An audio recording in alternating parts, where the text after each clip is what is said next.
Avant de reprendre la suite de l'étude des doctrines de démons, à savoir un salut pour des milliers de gens après l'enlèvement de l'Église, sans pour autant être chrétien, je dis que cet enseignement est anti-biblique car il va à l'encontre de l'enseignement de Jésus et des apôtres. Dire que tous les Juifs seront tout de même sauvés au retour de Jésus, et cela sans avoir cru en Jésus, est une doctrine de démon, une doctrine mensongère. Nous allons donc découvrir, grâce à cet enseignement biblique que vous allez écouter, tout le contraire à cet enseignement faussé, à ces mensonges qui ont été mis par écrit dans les commentaires de la Bible Scofield. Mais je reviens avant tout sur la question des dirigeants de la mission Vie Lumière. Si je me suis prononcé dans les messages précédents en disant que c'était tout le conseil de direction ainsi que les hommes qui enseignent à l'école biblique qui avaient décidé de prendre la décision d'interdire la Sainte Seine dans nos chrétiens et de rebaptiser des chrétiens déjà baptisés par nous-mêmes. Si j'ai dit que c'était tout le conseil qui avait pris cette décision anti-biblique, je n'ai fait que dire ce que Holderbaum, le secrétaire de la mission, m'a dit à plusieurs reprises au téléphone, que cette décision avait été prise avec l'accord du président qui avait pris cette décision de maintenir tous les interdits sur les chrétiens. Je veux bien croire que certains frères du Conseil n'ont peut-être pas approuvé cette décision. Si cela s'avère vrai, je leur demande pardon et je m'excuse. Je tiens aussi à préciser que je ne suis pas contre la mission Vie Lumière, car pour moi je suis toujours dans Vie Lumière. Vie Lumière n'est qu'un titre que Clément Le Cossec avait donné à la mission. C'est une des raisons pour lesquelles je respecte ce titre et l'homme qui en est l'auteur, bien que ce titre ne s'affiche plus dans la mission Vie et Lumière. Je rappelle ici que les chrétiens de la mission ont un chef suprême qui s'appelle Jésus dans l'Épître aux Éphésiens. C'est lui qui a été placé par Dieu lui-même pour devenir le dirigeant et la tête de l'Église qui est son corps. Une seule possibilité pour l'homme d'être sauvé, c'est Jésus-Christ homme. Le salut unique et conditionnel pour tous les hommes. Une seule possibilité pour l'homme d'être sauvé, Jésus-Christ, le Fils de Dieu. Quelle que soit l'origine ou la tradition religieuse de chacun, la doctrine du salut de Dieu en Jésus-Christ est claire et sans équivoque. Elle ne prête aucun sous-entendu dans l'Écriture sainte. Les nombreux chapitres et versets qui composent l'Ancien et le Nouveau Testament s'accordent parfaitement pour prouver aux hommes que le salut de Dieu est unique, puisqu'il repose seulement sur la personne glorieuse du Christ, mort à la croix du Calvaire pour les péchés de tous les hommes. Il est important de souligner que le sacrifice de Jésus, la mort expiatoire du Christ à la croix, pour les péchés des hommes, reste inefficace pour tous ceux qui ne veulent pas y croire ni se repentir de leurs péchés. Ce salut gratuit offert par Dieu à tous les hommes est conditionnel et le restera toujours. Nous reviendrons sur ce sujet un peu plus loin dans cette étude. Note, l'Ancien Testament, première partie de la Bible, annonce prophétiquement le salut de Dieu en Jésus-Christ. Cela bien avant son accomplissement réel et parfait. Nous prendrons pour commencer comme texte de base le chapitre 53 d'Ésaïe qui 730 ans à l'avance avait annoncé la venue du Sauveur. Par le moyen de sa mort et de ses souffrances, Jésus a expié les péchés de beaucoup d'hommes. En effet, Ésaïe l'avait prophétisé dans son livre chapitre 53 en disant « Par sa connaissance, mon serviteur justifiera beaucoup d'hommes et se chargera de leur iniquité ». Les prophètes de l'Ancien Testament ont tous annoncé l'efficacité du sacrifice parfait de Jésus. À la croix, le verset 8 du chapitre 53 d'Ésaïe dit ceci, « Jésus a été frappé pour les péchés de mon peuple, c'est-à-dire pour Israël et le monde. » Dans ce livre, au chapitre 19, verset 20, Ésaïe annonce aussi la venue du Sauveur d'Israël et du monde. L'Éternel leur enverra un Sauveur, prophétie magnifiquement accomplie lors de la première venue de Jésus. Plusieurs autres prophéties nous sont données dans ce même livre, comme par exemple Ésaïe 62, où il est dit « Dites à la fille de Sion, ton Sauveur arrive ». En effet, ces prophéties se sont accomplies littéralement, et Jésus est bien venu sur la terre pour accomplir ce que les prophètes avaient dit de lui. Nous en avons la confirmation dans les 4 évangiles et les épîtres. Il est bien évident que Jésus n'est pas mort à la croix pour sauver une partie de l'humanité seulement, mais il est mort pour sauver tous les hommes, tous les peuples. Tout était donc préparé par Dieu à l'avance. Le plan du salut de Dieu en Jésus-Christ avait été préparé d'avance par Dieu le Père. Et le but de Dieu était de sauver tous les hommes, comme le précise Paul dans l'épître à Timothée. Dieu veut que tous les hommes soient sauvés et parviennent à la connaissance de la vérité. 1 Timothée 2, 3. Lorsque Siméon a présenté l'enfant Jésus au temple, il a dit « Maintenant, Seigneur, tu laisses ton serviteur s'en aller en paix selon ta parole, car mes yeux ont vu ton salut, salut que tu as préparé devant tous les peuples et gloire d'Israël, ton peuple. » Luc 2, 29. Le chapitre 3 de l'évangile de Jean confirme aussi de façon irréfutable cette vérité, car Dieu a tant aimé le monde qu'il a donné son Fils unique, afin que quiconque croit en lui ne périsse point, mais qu'il ait la vie éternelle. C'est la seule façon d'échapper au jugement de Dieu lorsqu'il reviendra. Tous les hommes ont besoin d'être réconciliés avec Dieu. Le motif est le suivant, car tous ont péché et sont privés de la gloire de Dieu, y compris tous les Juifs. Dans ce chapitre de l'Épître aux Romains, Paul place tous les hommes au même pied d'égalité. Et il prend soin de dire que les Juifs ne sont pas meilleurs que les Grecs. Autrement dit, les Grecs et les Juifs sont tous sous l'empire du péché, incapables de mériter le salut. Notons les preuves bibliques. En effet, l'Écriture renferme tous les hommes sous la condamnation du péché, compris les Juifs, qu'ils soient pieux ou non. L'Écriture précise sur ce point, il est écrit dans Romains 3, 10 à 18, « Il n'y a pas de juste par même un seul. Nul n'est intelligent, nul ne cherche Dieu. Tous sont égarés, il n'en est aucun qui fait le bien, pas même un seul. Leur gosier est un sépulcre ouvert, ils se servent de leur langue pour tromper, et ils ont sur leur langue un venin d'aspi. Leur bouche est pleine de malédiction. Ils ont les pieds légers pour répandre le sang. La destruction et le malheur sont sur leur route, et ils ne connaissent pas le chemin de la paix. » Et pour finir ce triste tableau de cette humanité pécheresse devant Dieu, Romains 3,18 dit ceci, « La crainte de Dieu n'est pas devant leurs yeux. » Tous les hommes sont donc coupables de transgression, car tous ont désobéi à la parole de Dieu, les hommes religieux comme les non-religieux, les juifs comme les non-juifs, car le salut de Dieu ne réside pas dans une religion, mais dans le Christ, le seul sauveur du monde. Il y a dans le monde plus de 1000 religions, sectes et religions différentes. Toutes ces religions se disent être dans le plan de Dieu, sans pour autant faire la volonté divine du Seigneur. Car la volonté de Dieu consiste uniquement à croire en celui que Dieu a envoyé pour sauver tous les pécheurs, c'est-à-dire son Fils, Jésus, l'unique sauveur des hommes morts à la croix du Calvaire. Suffirait-il de faire partie de l'une de ces religions pour être sauvé? Je dis que non. Il faut tout simplement et humblement croire que Dieu, en venant à Jésus-Christ, recevoir ce pardon, car lui seul a le pouvoir de pardonner les péchés des hommes. L'apôtre Paul nous le dit, car le salaire du péché, c'est la mort. Romains 6, 23. La mort pour tous les hommes qui ne se convertissent pas à Jésus, car c'est la seule condition que l'homme peut échapper au jugement éternel. Dans Romains 3, 19, Paul précise encore que l'homme qui vivra sous la loi sera condamné par la loi de Dieu d'Ancienne Alliance, entre parenthèses, c'est-à-dire sous les commandements donnés premièrement aux Juifs par l'intermédiaire de Moïse. Nous savons que grâce à l'Écriture, que personne ne sera justifié par les œuvres de la loi, car personne n'a pu la mettre en pratique. C'est ce que Paul nous dit, mais maintenant, sans la loi est manifestée la justice de Dieu, à laquelle rendent témoignage la loi et les prophètes. Romains 3, 21. Il faut surtout retenir le verset 22, car il est dit justice de Dieu par la foi en Jésus-Christ pour tous ceux qui croient. La fin du verset 19 le prouve d'une façon irréfutable, afin que toute bouche soit fermée et que tout le monde soit reconnu coupable devant Dieu. Le verset 20 est tout à fait précis et catégorique, car personne ne sera justifié devant lui par les œuvres de la loi, puisque c'est par la loi qu'est vient la connaissance du péché. Dans Romains 5, 13, Paul nous dit « Or le péché n'est pas imputé quand il n'y a pas de loi. » Il dira aussi « Je n'ai connu le péché que par la loi. » Romains 7, 7.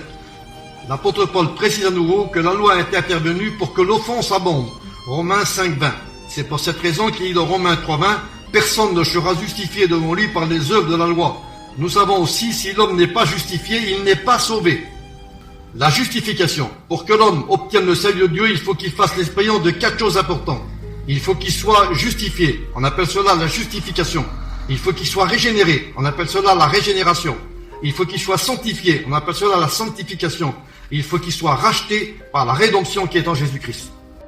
La justification. Le pécheur qui devient croyant est justifié, c'est-à-dire considéré comme juste aux yeux de Dieu. Et cela grâce à Christ qui a cependant, par amour, porté nos péchés à la croix, afin que nous devenions justice de Dieu, selon 2 Corinthiens 5, 21.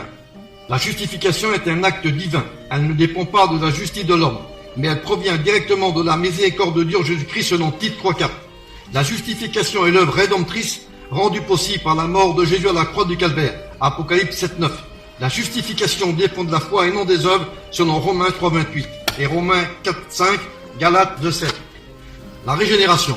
L'apôtre Pierre nous dit que nous avons été régénérés, non pas par une semence corruptible, mais par une semence incorruptible, la parole vivante et permanente de Dieu, qui est le Christ. 1 Pierre 1, 23. De son côté, l'apôtre Paul déclare qu'il nous a sauvés non à cause des œuvres de justice que nous aurions faites, mais selon sa miséricorde par le bain de la régénération et le renouvellement du Saint-Esprit. On appelle cela la nouvelle naissance. La régénération, c'est un changement dans le cœur du croyant pour une vie nouvelle dont Dieu est la source. Elle est obtenue par le divin médiateur Jésus-Christ, par l'intervention du Saint-Esprit. Je dis que Dieu soit béni. L'apôtre Jean affirme aussi « Quiconque est né de Dieu ne pratique pas le péché, car la semence de Dieu demeure en lui, et il ne peut pécher parce qu'il est né de Dieu, né de l'Esprit. » Jean 3,9. C'est à quoi Paul ajoute « Créé selon Dieu, donne justice et une sainteté que produit la vérité. » Éphésiens 4,24. Le croyant devient une nouvelle créature. Paul déclare « Si quelqu'un est en Christ, il est une nouvelle créature. » 2 Corinthiens 5,17. La sanctification, le chapitre 6 de l'Épître aux Romains, nous fait comprendre avec juste raison que nous devons éliminer de notre esprit les fausses conceptions de la sanctification, qui sont à l'origine de beaucoup d'échecs dans la vie chrétienne. La sanctification n'est pas la sainteté. L'affirmer serait confondre le chemin à suivre avec le but à atteindre. C'est-à-dire confondre la sainteté avec l'état de perfection qui n'existe qu'en Dieu, et vers lequel nous devons marcher pour arriver à la sainteté. C'est ce que nous dit l'apôtre Paul, je n'ai pas encore atteint la perfection, mais je cours dans le but de la saisir, Philippiens 3,12. Nous mettrons la sainteté lorsque Jésus apparaîtra du ciel. Nous serons semblables à lui parce que nous le verrons tel qu'il est, nous déclare 1 Jean 3,2. Il précise aussi dans 1 Corinthiens 15,51 que nous serons changés en un instant, en un clin d'œil à la dernière trompette. Les termes sanctification, sainteté, sanctifié ou saint sont synonymes. Ils désignent la séparation des choses saintes avec les choses souillées. Le croyant a obtenu la sanctification, la sainteté par l'offrande de Jésus-Christ une fois pour toutes, nous dit l'Épître aux Hébreux. Preuve biblique, c'est en vertu de cette volonté que nous sommes sanctifiés par l'offrande du corps de Christ une fois pour toutes. Hébreux 10,10. Le verset 14 appuie cette vérité en disant « Car par une seule offrande, il a amené à la perfection pour toujours ceux qui sont sanctifiés. » De son côté, l'apôtre Jean précise « Le sang de Jésus nous purifie de tout péché. » 1 Jean 1,7. Les écrivains de la Bible ont tous été unanimes pour affirmer l'efficacité du sacrifice de Jésus en faveur de celui qui croit. Le résultat de la sanctification est l'acte volontaire accompli par le Fils de Dieu à la croix du Calvaire. Il s'est offert lui-même pour notre péché. Par son sacrifice, le croyant est mis à part pour toujours. D'un pécheur impie, Jésus peut en faire un homme saint sanctifié. C'est pour cela que les chrétiens sont appelés des saints, 1 Corinthiens 1,2. C'est pour ces raisons aussi que nous sommes devenus des frères en Christ. Celui qui sanctifie Jésus et ceux qui sont sanctifiés, les chrétiens, sont tous issus d'un seul Dieu, nouvelle naissance entre parenthèses. C'est pourquoi il n'a pas honte de les appeler frères, Hébreux 2,11. Je rappelle ici une grande vérité biblique pour tout le monde. Sans la sanctification, nul ne verra le Seigneur. L'apôtre déclare « Recherchez la paix et la sanctification, sans lequel personne ne verra le Seigneur. » Hébreux 12,14. Nous étions tous perdus à cause de notre propre péché. Notre justice était comme celle d'un vêtement souillé. Mais nous pouvons bénir notre Dieu, nous les chrétiens, pour avoir été lavés, sanctifiés, justifiés au nom du Seigneur Jésus-Christ, une fois pour toutes, selon 1 Corinthiens 6,11. C'est ce que Paul déclare. Mais maintenant, sur la loi est manifestée la justice de Dieu à laquelle rendent témoignage la loi et les prophètes. Justice de Dieu par la foi en Jésus-Christ pour tous ceux qui croient. Romains 3,21. Autrement dit, tous ceux qui ne croient pas en Jésus-Christ ne seront jamais justifiés. Le verset 23 nous prouve que Dieu ne fait pas de distinction entre les hommes. En effet, il n'y a point de distinction, car tous ont péché et sont privés de la gloire de Dieu, nous dit l'Épître aux Romains, chapitre 3, verset 23. La rédemption, le rachat de l'homme au prix de la mort du Christ. L'apôtre Paul nous dit qu'ils sont gratuitement justifiés par la grâce et la rédemption qui est en Jésus-Christ. Romains 3, 24. Il n'y a pas d'autre moyen d'être racheté que par l'offrande du Christ mort à la croix du Calvaire. Le rachat de l'homme est cher, nous dit le psaume 49, 8. Et ils ne peuvent se racheter ni l'un ni l'autre, et donner à Dieu le prix du rachat. Le verset 9 nous dit aussi que le rachat de leur âme est cher et n'aura jamais lieu. Le rachat de l'homme est cher, nous dit le psaume 49, 8. Et ils ne peuvent se racheter ni l'un ni l'autre, ni donner à Dieu le prix du rachat. Le verset 9 est aussi catégorique. Le rachat de leur âme est cher et n'aura jamais lieu, psaume 49, 9. La prière de Zacharie, père de Jean le Baptiste, confirme cette vérité biblique en disant que le rachat est devenu possible que par la mort de Jésus. Luc 1, 17. Seconde preuve biblique. Béni soit le Seigneur Dieu de ce qu'il a visité son peuple et nous a suscité un puissant sauveur comme il avait annoncé par ses serviteurs le prophète. Luc 1, 68. Dans 1 Corinthiens 6, 20, Paul écrit « Nous avons été rachetés à un grand prix, glorifiez donc Dieu dans votre esprit qui appartient à Dieu. » Dans Galates 3, 13, il dit encore « Christ nous a rachetés de la malédiction de la loi étant devenu malédiction pour nous. » Il n'est donc pas étonnant que personne ne sera justifié ni racheté par la loi. Dans l'épître à Tite, Paul souligne que Christ s'est offert lui-même. Le motif est celui-ci, afin de nous racheter de toute iniquité et de se faire un peuple qui lui appartienne, purifié et zélé pour les bonnes œuvres. Tite 2,14. L'efficacité du sacrifice de Jésus apporte à celui qui croit en lui la justification, le rachat de son âme. L'homme est alors purifié, lavé de tout péché, il est sanctifié, mis à part pour Dieu, né de nouveau selon Jean 3,3. Dans 2 Corinthiens 5, 17, Paul affirme de nouveau l'efficacité du sacrifice de Jésus à l'égard de tous ceux qui ont cru, en disant si quelqu'un est en Christ, il est une nouvelle créature, les choses anciennes sont passées, voici toutes choses sont devenues nouvelles, que Dieu soit béni. Soulignons que seule la grâce qui est en Jésus-Christ a été capable d'apporter la vie dans l'homme. Ce résultat, c'est le miracle de la nouvelle naissance par Jésus. L'apôtre n'oublie pas de dire « Et tout cela vient de Dieu qui nous a réconciliés avec Christ » 2 Corinthiens 5, 18. Il est important de citer aussi 1 Corinthiens 1, 30. Christ a été fait pour nous sagesse, justice, sanctification et rédemption, afin que, comme il est écrit, que celui qui se glorifie dans le Seigneur. Note, rachat signifie aussi affranchir, délivrer, sauver. Un verset qui mérite d'être cité à propos du rachat, c'est celui de l'Apocalypse 7.9 où il prouve d'une façon irréfutable que Christ par son sang a racheté son Église. Voici ce que dit Apocalypse 7.9. Car tu as été immolé et tu as racheté par Dieu, par ton sang, des hommes de toute tribu, de toute langue, de tout peuple, de toute nation. Et tu as fait d'eux un royaume de sacrificateurs pour notre Dieu et ils régneront sur la terre. C'est l'Église qui règne aujourd'hui avec Christ depuis 2000 ans. C'est le sang de l'agneau immolé, Jésus qui réunit tous les hommes, tous les peuples dans une seule Église. Celle du Christ que lui-même a bâtie, comme il a dit à Pierre. Puis et Pierre, et sur cette pierre je bâtirai mon Église. Matthieu 16, 18. Tous les hommes ont besoin d'être sauvés, afin d'être réconciliés avec Dieu le Père. Le seul moyen d'y parvenir, c'est de croire en Jésus et en sa mort expiatoire pour tous les péchés du monde. Nous savons que Dieu a traité l'ancienne alliance avec le peuple d'Israël par l'intermédiaire des prophètes. Et cette alliance a été inaugurée avec le sang d'un agneau, un animal. Dans la nouvelle alliance, c'est avec le sang de son propre fils que Dieu l'a inauguré. Non avec le sang des taureaux et des boucs qui pardonnaient seulement le péché, mais ne pouvaient jamais l'ôter. Seul le précieux sang de Jésus a ôté le péché du monde. Hébreux 10, 1 à 14.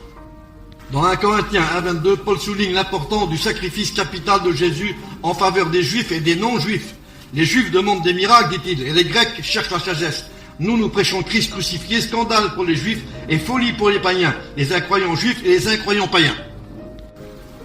Je bénis Dieu pour le verset 24. Mais puissant de Dieu et sagesse de Dieu pour tous ceux qui croient, tant juifs que grecs. Autrement dit, dans Jésus le crucifié, la puissance de Dieu peut sauver tous ceux qui sont appelés à l'évangile en l'acceptant. C'est seulement en Jésus-Christ crucifié que le salut des juifs et des non-juifs peut être obtenu. La justification par les œuvres est exclue. La foi accepte ce que Dieu fait, elle reçoit ce que Dieu donne. Elle conduit à la croix où tout mérite humain est en vain. Ce qui explique que la foi ne peut se développer que sur le chemin de la repentance. Pour accepter que Dieu, par Jésus-Christ, justifie d'impie, il faut que celui-ci se reconnaisse comme tel, comme un pécheur privé de la gloire de Dieu. Paul a raison de dire aussi, quel est donc le sujet de se glorifier? Il est exclu. Par quelle loi? Par les œuvres de la loi? Non, mais par la foi. Romains 3, 27. Il dira encore au verset 28, car nous pensons que l'homme est justifié par la foi sans les œuvres de la loi. Ou bien est-il seulement le Dieu des Juifs? N'est-il pas aussi celui des païens? Puisqu'il y a un seul Dieu qui justifie par la foi les circoncis et les incirconcis. Romains 3, 28. Il dira au verset 31, annulons donc la loi par la foi, loin de là, dit l'apôtre, mais au contraire, nous confirmons la loi.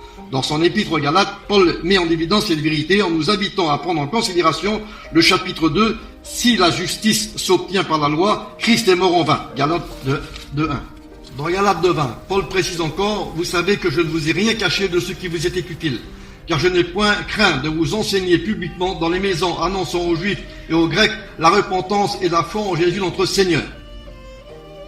Nous avons vu que la justification n'est donnée à l'homme que sous certaines conditions, et que ces conditions demandées par Dieu sont obligatoires pour les Juifs et les non-Juifs. Sinon, il n'y a de salut possible pour personne. Car il n'y a que Dieu qui puisse sauver les Juifs et les non-Juifs par le moyen du plan qui a été établi depuis la création du monde. Car Dieu a établi un seul plan, un seul moyen pour justifier les hommes en la foi en Jésus. Preuve, Romains 3, 22. Justice de Dieu par la foi en Jésus-Christ, disant aux Juifs, repentez-vous et croyez à la bonne nouvelle. Marc 1, 14. Ce fut aussi le message de l'apôtre Pierre au jour de la Pentecôte. Lorsqu'il eut fini de prêcher, les Juifs lui demandèrent, « Homme frère, que ferons-nous » Acte 2, 37. Notons que la réponse de Pierre est en accord avec Jésus. Et Paul, catégorique, il va dire, « Repentez-vous et que chacun de vous soit baptisé au nom de Jésus-Christ pour le pardon de vos péchés. » Acte 2, 38. Remarque importante. Si cet impératif de Pierre, à savoir se repentir, se convertir à Jésus, n'avait été pas mis en évidence et nécessaire pour 3000 personnes juives, pourquoi les 3000 âmes ont-ils répondu à l'apôtre Pierre? Dire que tous les juifs seront tout de même sauvés au retour de Jésus, et cela sans avoir cru en Jésus, est une doctrine de démon, une doctrine mensongère. Pourquoi, comme certains le pensent, certains juifs auraient-ils dû se repentir à l'époque pour être sauvés et pardonnés, tandis que d'autres parmi ce même peuple pourraient attendre un moment plus favorable, un jour miraculeux, comme par exemple celui du retour de Jésus pour se repentir et être sauvés à leur tour. Il est à noter que des centaines de personnes croient à cette interprétation erronée. Or, il n'est pas dit dans l'Écriture que le retour de Jésus serait un autre moyen de salut pour une seconde partie du peuple d'Israël. Les Juifs endurcis, par exemple, ceux qui n'auraient pas cru au message de la grâce et des apôtres et au sacrifice expiatoire de Jésus.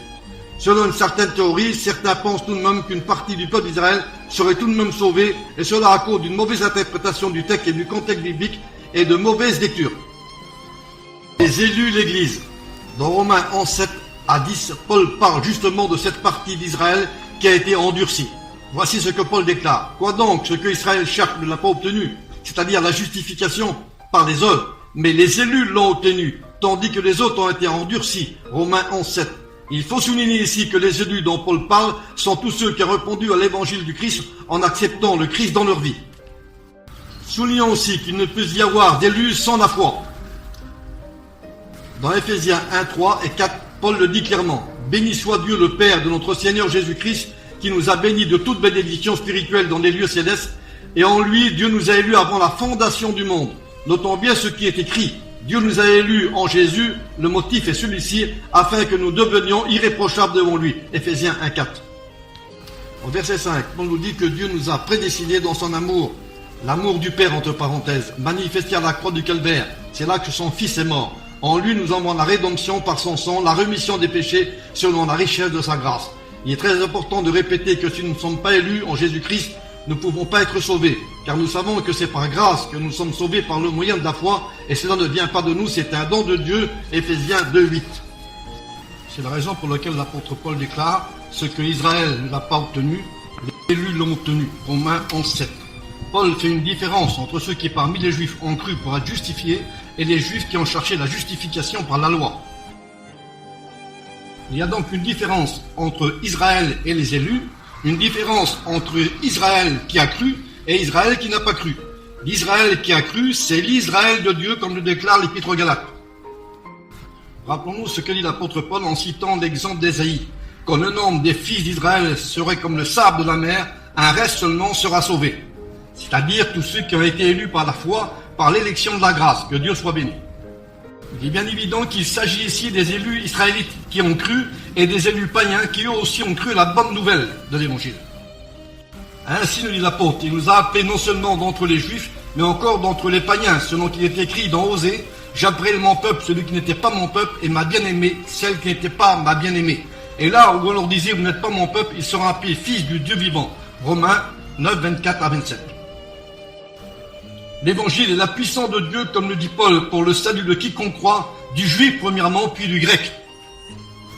Il est donc impossible d'être sauvé si nous ne sommes pas élus, selon l'élection de la grâce, qui est en Jésus-Christ, bien entendu. De même, il est impossible de devenir un élu par la loi, puisque la loi n'a pas pu justifier personne. Nous avons constaté que le salut est accordé par la grâce. Paul a donc raison de dire, si c'est par grâce, ce n'est plus par les œuvres de la loi. Romains 11, 6. Pour revenir sur ce point, à savoir qu'il y aurait un autre moyen de salut au retour de Jésus pour tous les Juifs endurcis, il faut préciser que cela n'est ni écrit dans l'Ancien Testament, ni dans le Nouveau Testament. Remarque importante, il n'y a aucun verset dans la Bible qui dit que le salut des Juifs endurcis aura lieu au retour de Jésus. Le retour de Jésus n'est pas le moyen prévu par Dieu pour sauver les Juifs et les païens. Mais le seul moyen de salut pour tous les hommes se trouve dans la mort de Jésus, dans le crucifié, le Fils de Dieu. C'est ce que Actes 4.12 nous dit ceci. Pierre, s'adressant au Sanhédrin, il affirme qu'il n'y a de salut en aucun autre, car il n'y a sous le ciel aucun autre nom qui ait été donné parmi les hommes par lequel nous devions être sauvés, c'est le nom de Jésus. Je souligne que le retour de Jésus a pour but deux choses très distinctes, très importantes et différentes. Il va venir pour prendre son église, selon les affirmations de Jésus lui-même. Je reviendrai, je vous prendrai avec moi. Jean 14.3. 2. De punir ceux qui ne connaissent pas Dieu et qui n'obéissent pas à l'évangile de notre Seigneur Jésus-Christ. Preuve biblique. Le Seigneur Jésus apparaîtra du ciel avec les gens de sa puissance au milieu d'une flamme de feu pour punir ceux qui ne connaissent pas Dieu et qui n'obéissent pas à l'évangile de notre Seigneur Jésus. 2 Thessaloniciens 1,7. Notons bien les précisions de l'apôtre Paul au verset 9. Ils auront pour châtiment une ruine éternelle, loin de la face du Seigneur et de la gloire de sa force, lorsqu'il viendra en ce jour-là pour être glorifié dans ses saints et admiré de tous ceux qui ont cru, c'est-à-dire les enfants de Dieu, les chrétiens. Il n'est donc pas étonnant que Jésus a dit « Celui qui ne croit pas est déjà jugé ». Jean 3, 18. Jésus est donc l'unique sauveur du monde. Les nombreux textes du Nouveau Testament confirment cette vérité. Nous avons cité plusieurs versets à titre de preuve, comme par exemple 1 Jean 4, 14. Et nous avons vu et nous attestons que le Père a envoyé son Fils comme sauveur du monde. Il est très important de souligner qu'en dehors de ce salut, qui est le Christ, aucun autre salut ne sera accordé à personne. Il est normal de se poser la question suivante. Pourrions-nous affirmer le salut mieux que Jésus lui-même? Cela est impossible, bien entendu. Nous avons déjà cité cette parole incontournable de Jésus lorsqu'il dit « Je suis le chemin, la vérité et la vie, nul ne vient au Père que par moi ». Jean 14, 6. Cette seule parole de Jésus confirme le salut unique et conditionnel qui s'obtient par la foi, la conversion, la repentance. C'est le seul moyen de pouvoir accéder au ciel et trouver Dieu. Nous comprenons l'enseignement de Paul lorsqu'il dit dans Romains 3, 21 « Et maintenant, sans la loi, il manifestait la justice de Dieu, à laquelle rendent témoignage la loi et les prophètes, justice de Dieu par la foi en Jésus-Christ pour tous ceux qui croient. » Autrement dit, tous ceux qui ne croient pas en Jésus-Christ ne seront jamais justifiés. Dieu ne fait pas de distinction entre les hommes. Le texte nous dit ceci, il n'y a point de distinction car tous sont péchés et sont privés de la gloire de Dieu. Romains 3, 22 à 23. Que Dieu soit béni pour le verset 24 de ce même chapitre. Car si tous ont péché, tous aussi peuvent par la foi obtenir gratuitement la justification. Paul en donne la preuve. Ils sont gratuitement justifiés par sa grâce, par le moyen de la rédemption qui est en Jésus-Christ. Romains 3, 24. C'est l'efficacité de la grâce face au pouvoir du péché. La Bible dit, car là où le péché a abondé, la grâce a surabondé. Romains 5, 20. C'est-à-dire que la grâce qui est en Jésus-Christ est beaucoup plus forte que le péché, puisqu'elle le détruit, elle l'anéantit. L'apôtre Jean nous dit ceci, le sang de Jésus son Fils nous purifie de tout péché. 1 Jean 1, 7. 1 Jean 3, 4 confirme aussi ce que Paul déclare dans Romains 5, 13. En effet, l'apôtre Jean nous dit, quiconque pratique le péché transgresse la loi, et le péché est la transgression de la loi. Mais heureusement pour nous et pour tous les hommes, il affirme tout comme Paul en disant « Or, vous le savez, Jésus a apparu pour ôter les péchés, il n'y a point en lieu de péché. » 1 Jean 3, 5. Notons que le péché reste toujours le péché aux yeux de Dieu, qu'il soit commis par un juif ou un non-juif. Quel que soit l'homme, sa nature, sa religion, le péché le condamne à la mort, certaine qu'il y ait la séparation d'avec Dieu pour l'éternité. Que ce soit un juif qui pêche ou un non-juif, le péché reste toujours aux yeux de Dieu le péché. Et l'homme pécheur restera toujours condamnable aux yeux de Dieu. Avant de reprendre cette étude biblique sur le salut conditionnel pour tous les hommes, je fais un petit pas en arrière. Je souligne que ces études qui ont été mises sur Internet ont pour but d'éclairer les chrétiens qui ont appris les erreurs doctrinales propagées contrairement aux Écritures par les pré-tribulationnistes, dispensationalistes, commentateurs de la Bible, comme John Nelson Darby et Cyrus Scofield. Les pré-tribulationnistes, millénaristes, sont tous ceux qui situent l'enlèvement de l'Église à 7 années avant l'avènement du Seigneur. La parousie, entre parenthèses, le retour glorieux de Jésus qui doit s'effectuer sur les nuits du ciel. Il est nécessaire de corriger ces nombreuses erreurs d'interprétation de textes de la Bible diffusées à tort dans le monde chrétien à partir de 1830, à savoir plusieurs retours de Jésus, plusieurs résurrections à venir, plusieurs possibilités d'être sauvé après l'enlèvement de l'Église sans pour autant faire partie de l'Église. Je dis que c'est de la folie. Par leur théorie inexacte, Darby et Scofield ont daté à plusieurs fois la fin du monde. Pour eux, l'Église devait être enlevée de la terre par un retour secret de Jésus. Le millénium devait commencer 3 ans et demi plus tard, c'est-à-dire en janvier l'an 2000. Or, il n'en est rien aujourd'hui, puisque nous sommes en 2019 et que l'Église est toujours sur la terre. Il est important de ne pas négliger l'enseignement du Seigneur qui a dit « Pour ceux qui, le jour et de l'heure, personne ne le sait, ni le Fils, ni les anges des cieux, mais leur Père seul. » Marc 13, 32.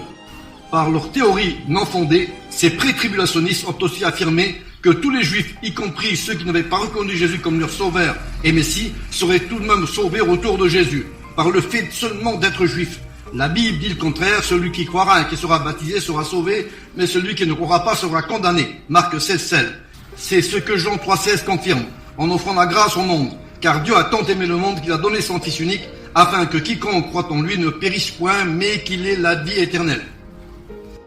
Ces mêmes pré-tribulationnistes ont soutenu que la foule innombrable d'Apocalypse 7.9 qui se tient devant le trône de Dieu ne serait pas l'Église, entre parenthèses ceux qui ont cru au sacrifice expiatoire du Christ, mais ce seraient ceux qui se convertiraient après l'enlèvement de l'Église, du Seigneur, et que ces derniers de la deuxième chance seraient beaucoup plus nombreux que tous ceux qui se sont convertis depuis l'ère chrétienne. Ces pré-tribulationnistes ont aussi prétendu que Jésus, à travers les 4 évangiles, ne s'était pas adressé à son Église, dont chaque chrétien est membre, mais seulement aux Juifs. C'est ici nier le quiconque de Jean 3,16, le salut offert à tous les êtres humains, mais accordé seulement à ceux qui croient en leur Sauveur. Ces interprétations personnelles erronées égarent les chrétiens mal affermis dans les Écritures et trouvent tous ceux qui veulent rester attachés aux saintes paroles de Jésus, qui annonce que son retour sera glorieux, dans le détail, afin d'encourager et d'affirmer les chrétiens qui attendent ainsi et aiment l'avènement de son retour. Pour déjouer les pièges de l'ennemi, ce salut et la vie éternelle sont en Christ uniquement. Ainsi, l'espérance de celui qui aime la vérité va être récompensée, car les plus grands miracles de toute l'histoire de l'Église sont devant nous. 1. Le Christ apparaîtra du ciel sur des nuées. 2 Thessaloniciens 1, 7 et 8. Les morts en Christ ressusciteront premièrement. 1 Thessaloniciens 4, 16. Les chrétiens vivants restés sous la terre seront changés en un instant en un corps de gloire. 1 Corinthiens 15, 51 à 52. Et l'Église au complet sera enlevée à la rencontre du Seigneur dans les airs. Thessaloniciens 4, 17. Il est nécessaire de faire un récapitulatif sur le retour de Jésus. L'attitude du chrétien à l'égard du retour de Jésus. Il doit être attaché à Dieu. Le chrétien doit rester attaché à la parole de Dieu. Dieu Père 3:11. Il doit attendre le retour de Jésus avec amour. 2 Timothée 4:8. Attendre ce retour aussi avec patience. Jacques 5:7. Il doit être ferme dans cette attente. Apocalypse 3:11. Il doit être sans reproche jusqu'à ce retour glorieux, l'avènement du Seigneur. 1 Corinthiens 1:8. La récompense du chrétien fidèle. Il recevra un corps incorruptible. Selon 1 Corinthiens 15:52. Il portera l'image du Christ. 1 Corinthiens 15:49. Il recevra une couronne de justice. 2 Timothée 4:8. Il régnera avec le Christ. 2 Timothée 2:12. Apocalypse 22:5. La date du retour. Le jour et l'heure du retour de Jésus est inconnu. Marc 13:32. Ce retour sera inattendu pour les inconvertis. Matthieu 24:40 à 44. Les caractéristiques du retour de Jésus. Il viendra sur les nuées. Matthieu 24:30. Il viendra avec ses anges. Marc 16:27. Matthieu 25:31. Il viendra avec puissance et une grande gloire. Matthieu 24:30. Il sera accompagné d'un bruit, une trompette retentissante. Matthieu 24:31. Les raisons du retour de Jésus. Il viendra pour être glorifié dans ses saints, c'est-à-dire l'Église. 2 Thessaloniciens 1:10. Il remettra le royaume à son Père. 1 Corinthiens 15:54. Il régnera avec son Église sur les nouveaux cieux et la nouvelle terre. Apocalypse 11:5. Il mettra en lumière ce qui est caché dans les ténèbres. 1 Corinthiens 4:5. Il viendra pour juger les vivants et les morts. 2 Timothée 4, verset 1. Pierre 4:5. Et sauver ceux qui attendent leur salut. Hébreux 2:28. Acte 4:12. Prendre les siens avec lui. Jean 14:3. Prendre ses élus. Marc 13:27.